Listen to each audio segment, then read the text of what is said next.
Today we are going to read Magic Treehouse book number 2, The Night at Dawn by Mary Pope Osborne. Chapter 1, The Dark Woods.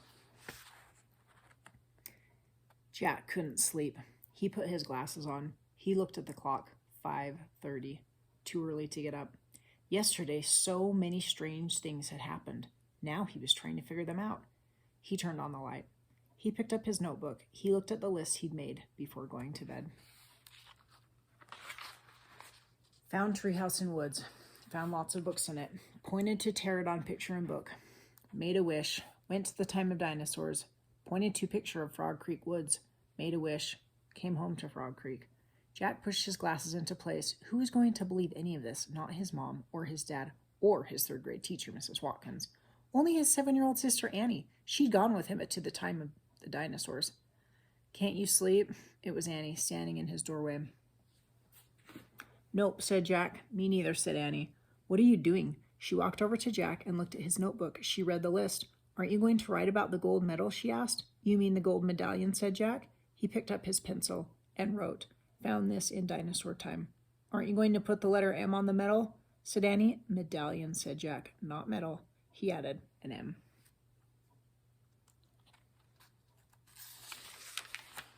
Aren't you going to write about the magic person, said Annie. We don't know for sure if there is a magic person, said Jack. Well, someone built the treehouse in the woods. Someone put the books in it. Someone lost a gold medal in dinosaur time. Medallion, said Jack for the 3rd time. And I'm just writing the facts, the stuff we know for sure. Let's go back to the treehouse right now, said Annie, and find out if the magic person is a fact. Are you nuts, said Jack. The sun's not even up yet. Come on, said Annie. Maybe we can catch them sleeping. I don't think we should, said Jack. He was worried. What if the magic person was mean? What if he or she didn't want kids to know about the treehouse? Well, I'm going, said Annie. Jack looked out his window at the dark gray sky. It was almost dawn. He sighed. Okay, let's get dressed. I'll meet you at the back door. Be quiet.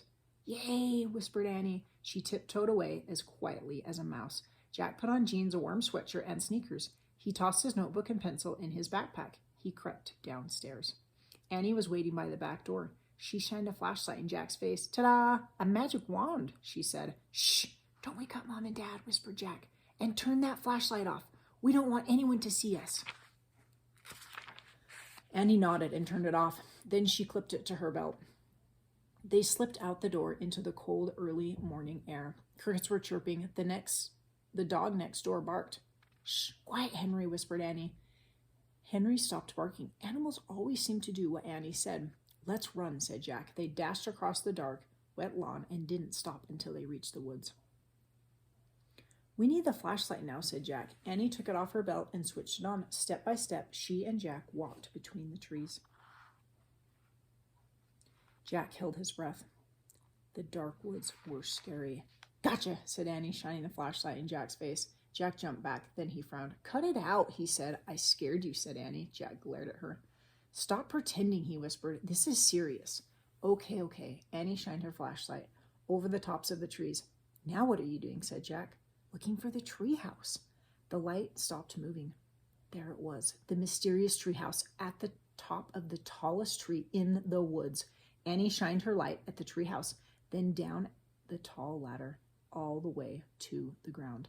I'm going up, she said. She gripped the flashlight and began to climb. Wait, Jack called. What if someone was in the treehouse? Annie, come back. But she was gone. The light disappeared. Jack was alone in the dark. Leaving again. No one's here, Annie shouted down. Jack thought about going home. Then he thought about all the books in the treehouse. He started up the ladder. When he was nearly to the treehouse, he saw a light in the distant sky. Dawn was starting to break. He crawled through the hole in the floor and took off his backpack. It was dark inside the treehouse. Annie was shining her flashlight on the books scattered about. They're still here, she said. She stopped the light on a dinosaur book. It was the book that had taken them to the time of dinosaurs. Remember the Tyrannosaurus? Asked Annie. Jack shuddered. Of course he remembered. How could anyone forget seeing a real live Tyrannosaurus Rex? The light fell on the book about Pennsylvania. A red silk bookmark stuck out of it. Remember the picture of Frog Creek, said Annie. Of course, said Jack. That was the picture that had brought them home. Here's my favorite, said Annie. The light was shining on a book about knights and castles. There was a blue leather bookmark in it. Annie turned to the page with the bookmark.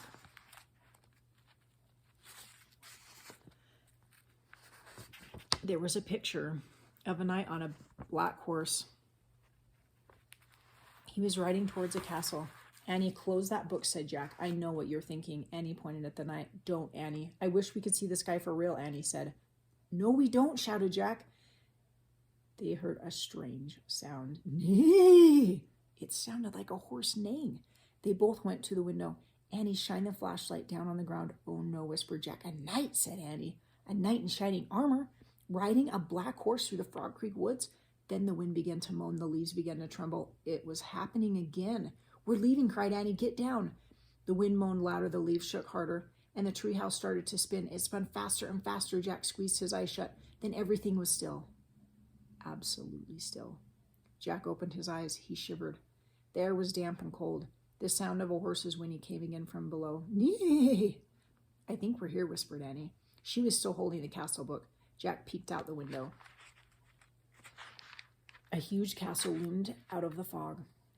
He looked around. The treehouse was in a different oak tree. And down below, the knight on the black horse was riding by. We can't stay here, said Jack. We have to go home and make a plan first. He picked up the book about Pennsylvania. He opened to the page with a red silk bookmark. He pointed to the photograph of the Frog Creek woods. I wish... No, said Annie. She yanked the book away from him. Let's stay. I want to visit the castle. You're nuts. We have to examine the situation, said Jack. From home. Let's examine it here, said Annie. Come on. He held out his hand. Give it. Annie gave Jack the book. Okay. You can go home. I'm staying, she said. She clipped the flashlight to her belt. Wait, said Jack. I'm going to take a peek. A teeny peek, she said, and she scooted down the ladder. Jack groaned. Okay, she had won. He couldn't leave without her. Besides, he sort of wanted to take a peek himself. He put down the book about Pennsylvania. He dropped the castle book into his pack. He stepped onto the ladder and headed down into the cool, misty air. Chapter 3, Across the Bridge. Annie was under the tree, looking across the foggy ground. The knight's riding toward that bridge, I think, said Annie. The bridge goes to the castle. Wait, I'll look it up, said Jack. Give me the flashlight. He took the flashlight from her and pulled the castle book out of his pack. He opened it to the page with a leather bookmark. He read the words under the picture of the knight. This is a knight arriving for a castle feast. Knights wore armor when they traveled long and dangerous distances. The armor was very heavy. A helmet alone could weigh up to 40 pounds. Wow! Jack had weighed 40 pounds when he was 5 years old. So it'd be like riding a horse with a 5-year-old on your head? Jack pulled out his notebook. He wanted to take notes, as he'd done on their dinosaur trip. He wrote, heavy head. What else? He turned the pages of the castle book. He found a picture that showed the whole castle and the buildings around it. The knight's crossing the bridge, said Annie. He's going through the gate. He's gone. Jack studied the bridge in the picture. He read, a drawbridge crossed the moat. The moat was filled with water to help protect the castle from enemies. Some people believe crocodiles were kept in the moat. Jack wrote in his notebook, crocodiles in moat? ? Look, said Annie, peering through the mist. A windmill right over there. You can see Jack's notes again. He sure likes to take notes, doesn't he?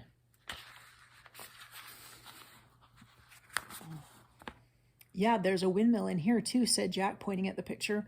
Look at that real one, Jack, said Annie, not the one in the book. A piercing shriek split the air. Yikes, said Annie. It sounded like it came from that little house over there. She pointed through the fog. There's a little house here, said Jack, pointing to the... There's a little house here, said Jack, studying the picture. Sorry about my mistake. I had to stop and correct it. Remember, that's what good readers do. If you read something and it doesn't sound quite right, start again. Maybe you mixed up the words. He turned the page and read, the hawk house was in the inner ward of the castle. Hawks were trained to hunt other birds and small animals. Jack wrote in his notebook, hawks in hawk house. We must be in the inner ward, said Jack. Listen, whispered Annie. You hear that? Drums, horns. They're coming from the castle. Let's go see. Wait, said Jack. He turned one page of the book. I want to see what's really going on, Jack, not what's in the book, said Annie. But look at this, said Jack. He pointed to a picture of a big party. Men were standing by the door playing drums and horns. He read, fanfares were played to announce different dishes in a feast. Feasts were held in the great hall. You can look at the book. I'm going to the real feast, said Annie. Wait, said Jack, studying the picture. It showed boys of his age carrying trays of food, whole pigs, pies, peacocks, with all their feathers. Peacocks? Jack wrote. They eat peacocks? ? He held up a book to show Annie. Look, I think they eat. Where was she? Gone. Again. Jack looked through the fog. He heard the real drums and the real horns. He saw the real hawk house, the real windmill, the real moat. He saw Annie dashing across the real drawbridge. Then she vanished through the gate leading to the castle. Okay, let's take a little break before chapter 4 starts. So let's remember from the last book we read, we got introduced to our characters, Jack and Annie. So they're in this book again. We learned that there's a tree house that seems to transport them places. So it's magical, right? They're curious if there's a magic person, but so far we don't know who they are or who the books belong to. What else do we know? They can go on adventures from opening a book and pointing at the picture and saying that they want to go there. Let's see. What else can you think that we know so far about Jack and Annie from this book? Well, in this book, let's think about the setting. This book, it sounds like they went to a land with castles and knights.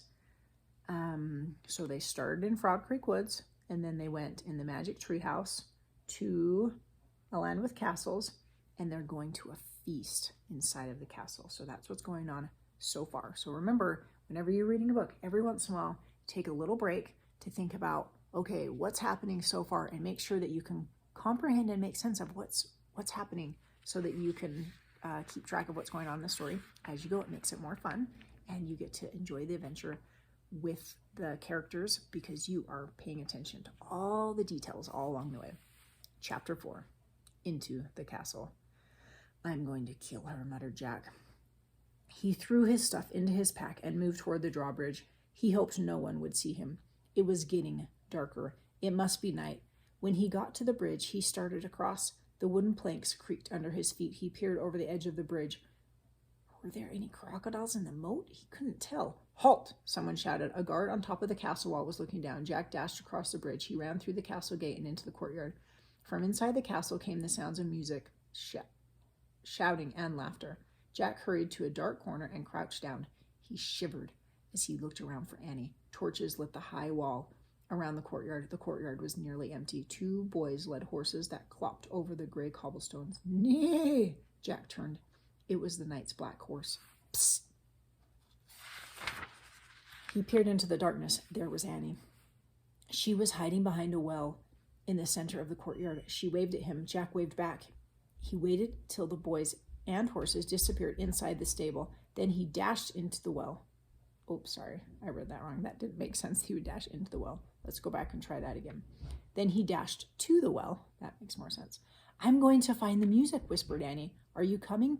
Okay, Jack said with a sigh. They tiptoed together across the cobblestones. Then they slipped into the entrance of the castle. Noise and music came from a bright room in front of them. They stood on the one side of the doorway and peeked in.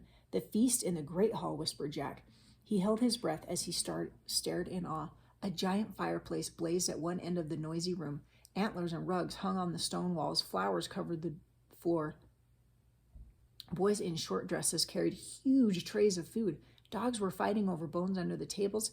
People in bright clothes and funny hats strolled among the crowd, some playing funny-shaped guitars. Some tossed balls in the air. Some bounced swords on their hands. Men and women dressed in capes and furs sat on long, crowded wooden tables. I wonder which one is the knight, said Jack. I don't know, whispered Annie, but they're eating with their fingers. Suddenly, someone shouted behind them. Jack whirled around. A man carrying a tray of pies was standing a few feet away. Who art thou? He asked angrily. Jack, squeaked Jack. Annie, squeaked Annie. Then they ran as fast as they could down a dimly lit hallway. Chapter 5, Trapped. Come on, cried Annie. Jack raced behind her. Were they being followed? Here, quick! Annie dashed toward a door off the hallway. She pushed the door open. The 2 of them stumbled into a dark, cold room. The door creaked shut behind them. Give me the flashlight, said Annie. Jack handed it to her. and she switched it on. Yikes! A row of knights in front of them. Annie flickered off the light. Silence. They aren't moving, Jack whispered. Annie turned the light back on. They're just suits, Jack said. Without heads, said Annie. Let me have the flashlight a second, Jack, so I can look in the book. Annie handed them the flashlight. He pulled out the castle book. He flipped through the pages till he found what he was looking for. Jack put the book away. It's called the armory, he said. It's where the armor and weapons are stored. He shined the flashlight around the room. Oh, man, whispered Jack. The light fell on shiny breastplates, leg plates, arm plates, on shelves filled with helmets and weapons. On shields, spears, swords, crossbows, clubs, battle axes. There was a noise in the hall. Voices. Let's hide, said Annie. Wait, said Jack. I got to check on something first. Hurry, said Annie. It'll take just a second, said Jack. Hold this. He handed Annie the flashlight. He tried to lift a helmet from a shelf. It was too heavy. He bent over and dragged the helmet over his head. The visor slammed shut. Oh, forget it. It was worse than having a 5-year-old on your head, more like having a 10-year-old on your head.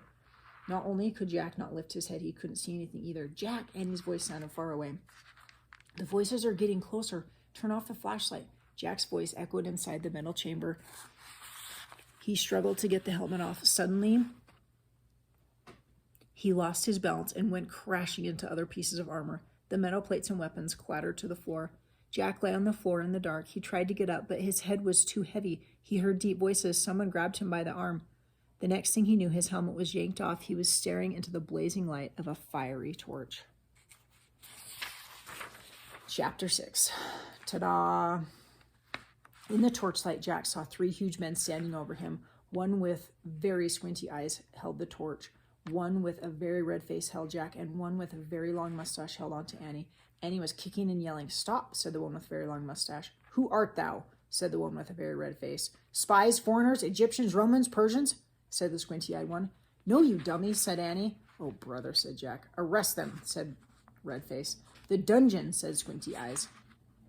The guards marched Jack and Annie out of the armory. Jack looked back frantically. Where was his backpack? Go, said a guard, giving him a push. Jack went. Down they marched, down the long, dark hallway. Squinty, Annie, Mustache, Jack, and Red. Down a narrow, winding staircase, Jack heard Annie shouting at the guards, Dummies, meanies, we didn't do anything. The guards laughed. They didn't take her seriously at all. At the bottom of the stairs was a big iron door with a bar across it. Squinty pushed the bar off the door. Then he shoved at the door. It creaked open. Jack and Annie were pushed into a cold, clammy room. The fiery torch lit the dungeon. There were chains hanging from the filthy walls. Water dripped from the ceiling, making puddles on the stone floor. It was the creepiest place Jack had ever seen. We'll keep them here till the feast is done, then turn them over to the Duke, said Squinty. He knows how to take care of thieves. There will be a hanging tomorrow, said Mustache. If the rats don't get them first, said Red. They all laughed. Jack saw that Annie had his backpack. She was quietly unzipping it. Come on, let's chain the 2 of them, said Squinty. The guards started toward them. Annie whipped her flashlight out of the pack. Ta-da! She yelled. The guards froze. They stared at the shiny flashlight in her hand. Annie switched the light on. The guards gasped in fear. They jumped back against the wall. Squinty dropped the torch. It fell into a dirty puddle on the floor, spluttered, and went out. My magic wand, Annie said, waving the flashlight. Get down or I'll wipe you out. Jack's mouth dropped open. Annie fiercely pointed her light at one, then the other. Each howled and covered his face. Down, all of you, get down, shouted Annie. One by one, the guards lay down on the floor. Jack couldn't believe it. Come on, said Annie Tim. Let's go. Jack looked at the open doorway. He looked at the guards, quaking on the ground. Hurry, said Annie. In one quick leap, Jack followed her out of the terrible dungeon. Is that what you thought was going to happen? That was not what I thought was going to happen. That was a bit of a surprise, wasn't it? We're going to stop right there for now, and let's think what happened since we talked last. So they hid in an armory closet, which we learned is where they keep the suits of armor, and then Jack tried on a helmet and toppled over, and then they were discovered by those men and taken to a dungeon, and then Annie was clever and used a flashlight to try to scare the grown men. Now remember, back in the time of knights and castles, they wouldn't have had something like a flashlight, so that would have been really unfamiliar and seemed really magical to them, which makes sense why they would have been scared of it. They would have maybe thought it was like going to hurt them or something. So Annie was really clever. So we learned that Annie has clever ideas even when in a difficult situation. So that was kind of a fun twist in that one. I was worried for them, were you? Annie had an idea though to how to get them out of that. We will learn what happens the next in our Magic Tree House adventure next time.